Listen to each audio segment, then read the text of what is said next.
এক সন্ধ্যায় চার বন্ধু রায়হান, সাগর, নীল আর আরমান অনেকদিন পর হঠাৎ পুরানো বটগাছের তলায় দেখা করল।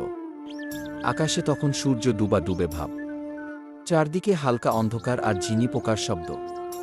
তারা বসে গল্প করতে লাগল। হঠাৎ সাগর রহস্যময় হাসি দিয়ে বলল, তোরা কি জানিস এই বটগাছের একটি ভূতের গল্প আছে? আরমান মজা করে বলল, আরে আবার শুরু করলি? সাগর ধীরে ধীরে বলতে লাগল, অনেকদিন আগে বটগাছের পাশে যে বাড়িটি দেখতে পারছিস, ওই বাড়িতে একজন অদ্ভুত লোক থাকত। তার সাথে কেউ কথা বললে সে কোনো উত্তর দিতেন না, খালি শুধু হাসতেন। তিনি মারা যাওয়ার পরও লোকেরা বলতো ওই বাড়িতে রাতে আলো জ্বলে এবং কারো হাঁটার শব্দ হয়।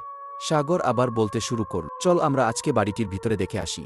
তারা একটি টর্চ লাইট নিয়ে ওই বাড়ির উদ্দেশ্যে রওনা দিল। ঘরের সামনে যেতেই তারা দেখল একটি পুরনো চেহারা নিজেই দুলতে লাগল। নীল ফিসফিস করে বলল, বাতাসে দুলছে নাকি? সাগর ধীরে ধীরে বলল, না, তখন কোনো বাতাস ছিল না। তারা সবাই ভয় পেতে লাগল। তারপরেও তারা ঘরের ভিতর ঢুকতে লাগল। কিছু দূর ঢোকার পর তারা কিসের যেন একটা অদ্ভুত শব্দ শুনতে পেল। সিডির উপর টর্চের আলো পড়তেই তারা দেখতে পেল সিডির উপর একটি সাদা ছায়া, যা দেখে রীতিমতো তাদের শরীর ছমছম করতেছিল। সাগর দৌড়াতে দৌড়াতে বলল, পালা সবাই। কিছুক্ষণ দৌড়ানোর পর রায়হান ধীরে ধীরে পিছনে ফিরে দেখল ছায়াটি কিছু দূর আসার পর তারা সেটাকে আর দেখতে পেল না। তারা আবার ক্লান্ত শরীর নিয়ে সবাই বট গাছের নিচে বসে পড়ল। তারা ওই বিষয়ে আলোচনা করতেছিল। হঠাৎ জোপ থেকে একটি সাদা বিড়াল বেরিয়ে আসলো। তার ভয় পেয়ে উল্টো দিকে দৌড়াতে শুরু করল। সাগর বলল, গাধারা সামনের দিকে দৌড়া। দৌড়ে তারা যার যার ঘরে পৌঁছে গেল।